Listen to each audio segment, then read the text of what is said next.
Halo, halo, apa kabar Anda semua? Kita ketemu di awal pekan, ya. Awal pekan yang bakal hiruk pikuk. Nih. Dan seperti biasa saya ajak Anda untuk bergabung dengan Bung Rocky Gerung.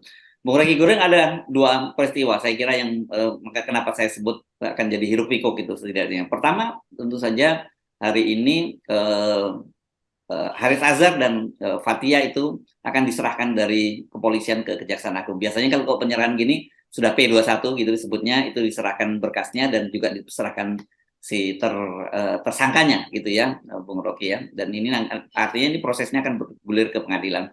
Yang kedua itu ada peristiwa hukum juga berkaitan dengan kemarin keputusan Pengadilan Negeri Jakarta Pusat yang menunda pemilu.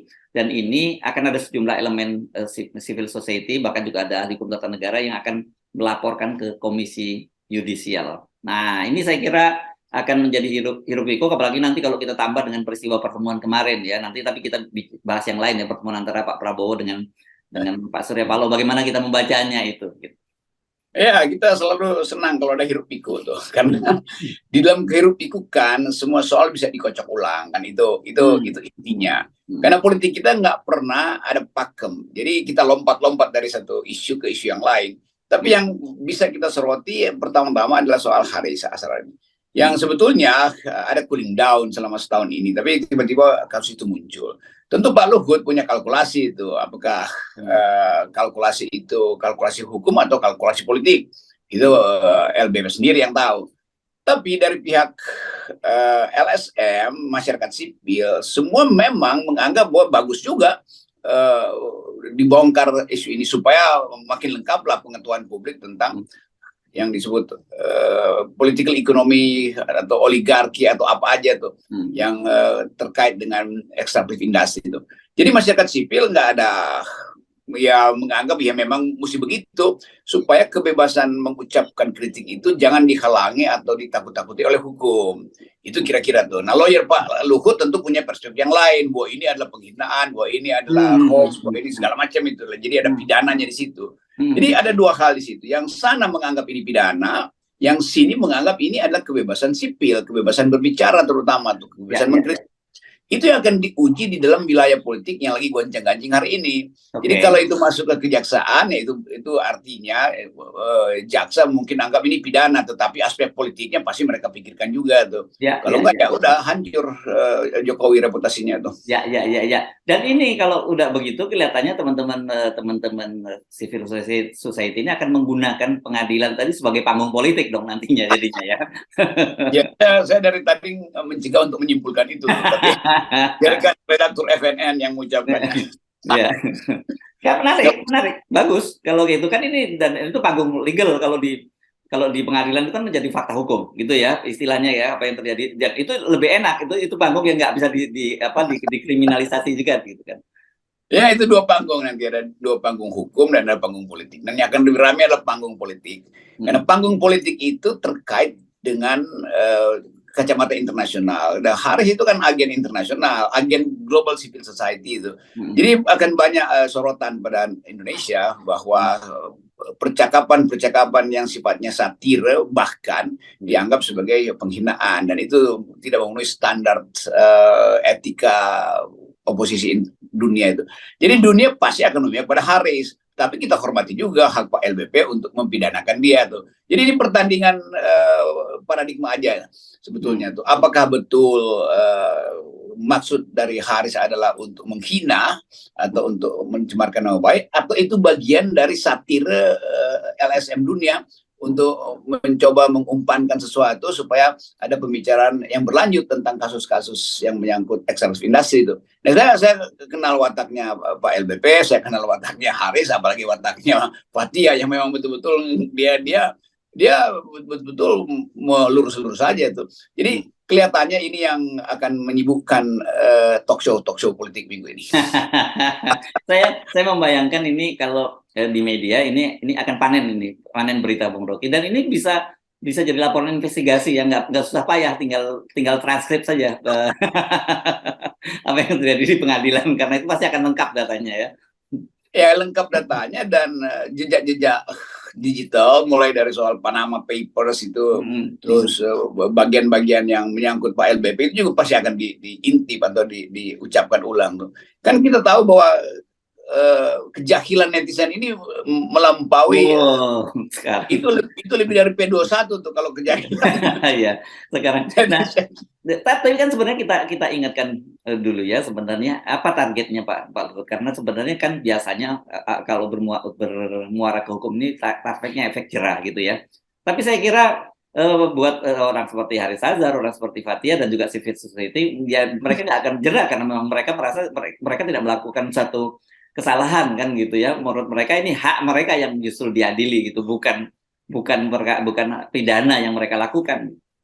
Ya, ini sebetulnya arahnya ini bukan antara Luhut dan Haris, ini antara masyarakat sipil dan masyarakat politik, antara isu tentang kebebasan mengkritik dan sikap Pak Jokowi yang terlalu peka terhadap kritik. Kan orang akan anggap bahwa Pak Luhut sebetulnya itu ada di bawah semacam proksinya Pak Jokowi yang juga anti kritik sebetulnya. Tapi nanti orang melihat Pak Jokowi nggak anti kritik, oh iya, di dalam bahasa tubuhnya begitu, tetapi seluruh kebijakannya itu anti kritik sebetulnya karena nggak ada oposisi itu. Jadi akan dibuka lagi problem demokrasi kita. Jadi fakta-fakta hukum ada, tetapi juga peristiwa pelaporan Pak Haris ini oleh Pak Luhut akan jadi ukuran lagi untuk melihat demokrasi kita hidup apa enggak sih. Jadi itu intinya itu. Tapi kalau ini udah menyangkut ide demokrasi, pasti dunia akan ikut campur. Karena ini satu upaya untuk memperlihatkan bahwa Indonesia masih rentan untuk dimanipulasi opini publiknya oleh kekuasaan. Ya. Dan saya kira kita kan kemarin waktu itu sudah mengingatkan juga, saya mengingatkan dengan menggunakan pepatah Jawa yang saya sebut sebenarnya ketika Pak Luhut bersengketa dengan Haris dan Fathia ini, dalam bahasa Jawa disebut menang ora kondang, kalah malah wirang. Artinya menang nggak makin terkenal, karena Pak Luhut kan kurang apa terkenalnya begitu ya. Kalau kalah malah malu kan gitu itu. Sebenarnya sayang ya ini berlanjut terus ke pengadilan, mestinya dimediasi saja kan semacam ini. Ya, jadi kalau kita pikir kenapa mediasi gagal, itu artinya ada faktor-faktor luar dari pihak Pak Luhut terutama yang menginginkan ini dilanjutkan ke pengadilan. Oke, kita hormati aja. Tapi kita ikut serta tepuk tangan karena hiruk pikuk politik selalu membahagiakan oposisi. Oke, kita soal hakim ya, dan ini saya kira hakim ini hanya apanya ya, hanya fenomena gunung esnya. Gitu kita lagi gitu. Sebenarnya fenomena yang gunung esnya sesungguhnya adalah soal penundaan pemilu ya. Ini menarik juga ini teman-teman masyarakat sipil lagi. Ini kita ngomong civil society lawan dengan kekuasaan lagi. Ya, kita lihat ini minggu yang akan ada bongkar-membongkar, termasuk soal Ibu Sri Mulyani yang pasti harus diusut lebih panjang lagi. Itu di belakang itu ada moral hazard, kenapa tidak tegas sebetulnya, dan kelihatannya juga aparat Ibu Sri Mulyani mulai melawan dia kan.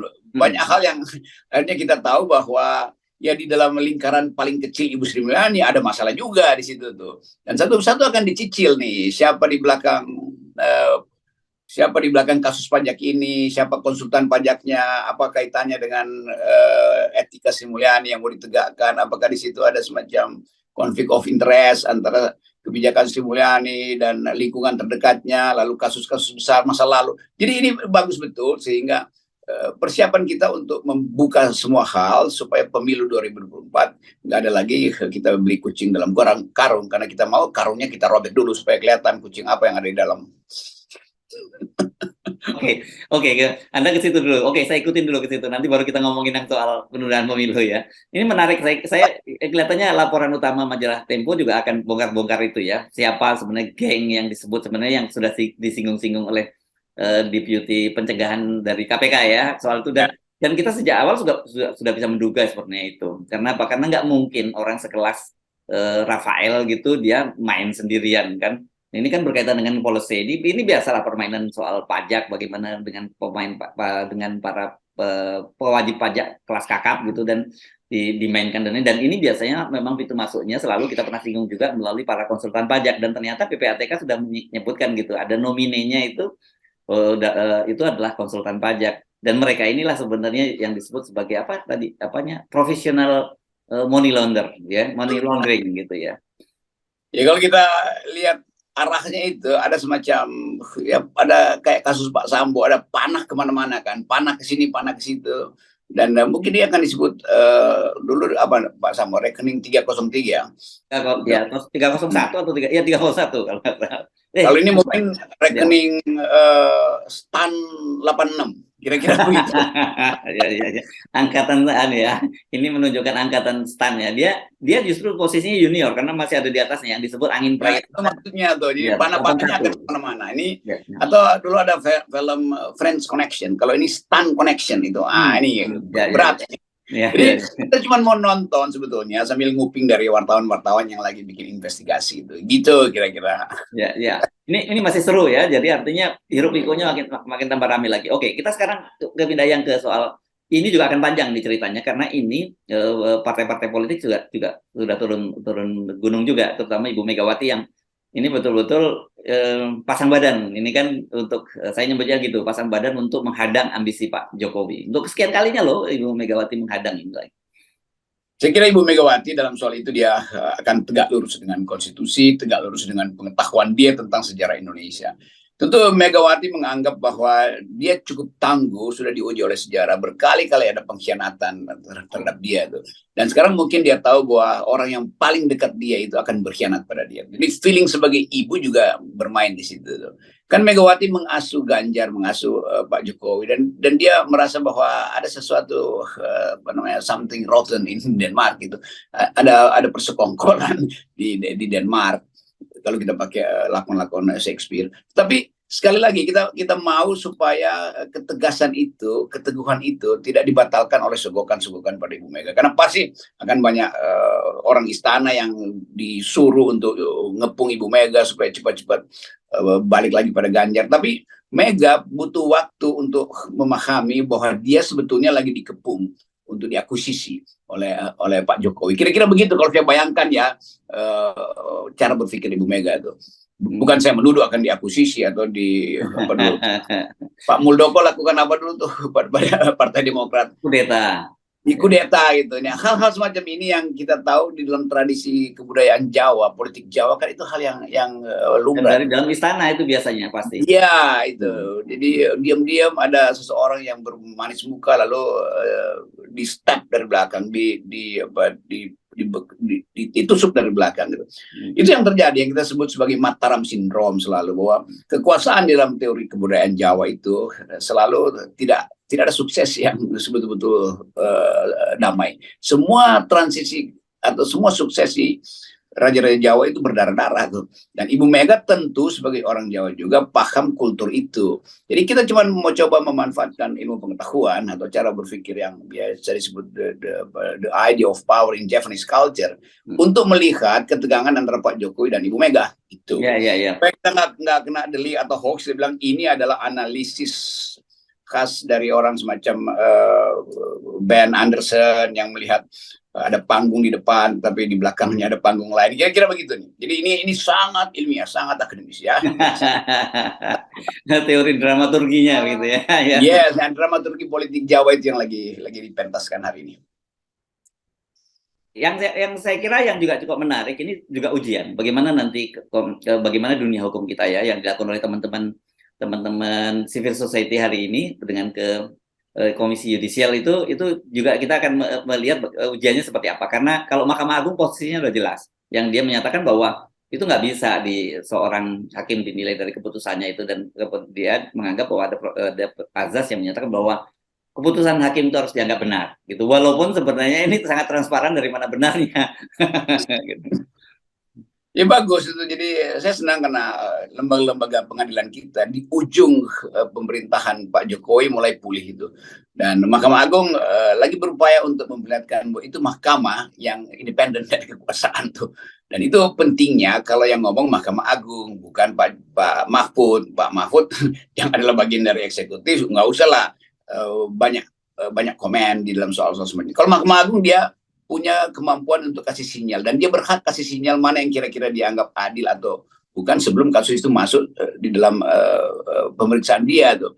Jadi yang akan dilaporkan oleh masyarakat sipil juga bagian dari kepentingan kita untuk mencari semacam ide di belakang demokrasi. Apa sih ide demokrasi? Oh ya, penegakan hukum. Oke, kalau penegakan hukum itu artinya ada hakim-hakim yang betul-betul paham hubungan antara demokrasi dan opini publik itu, dan bukan memainkan itu untuk kepentingan menyogok kekuasaan. Jadi ketua pengadilan negeri Jakarta ini dianggap mau menyogok kekuasaan. Jadi seolah-olah menganggap bahwa Presiden Jokowi menginginkan penundaan, maka mari kita putuskan penundaan tuh. Walaupun kita tahu di belakangnya pasti ada yang ngatur supaya hakim itu ucapkan hal yang kira-kira paralel dengan kepentingan Pak Jokowi. Tentu Pak Jokowi akan bantah, ya saya nggak begitu maksudnya. Oh iya, tetapi adanya fakta itu menunjukkan bahwa di belakang layar ada pengaturan penundaan pemilu. Dan sering saya katakan bahwa setiap upaya penundaan itu artinya perencanaan kejahatan.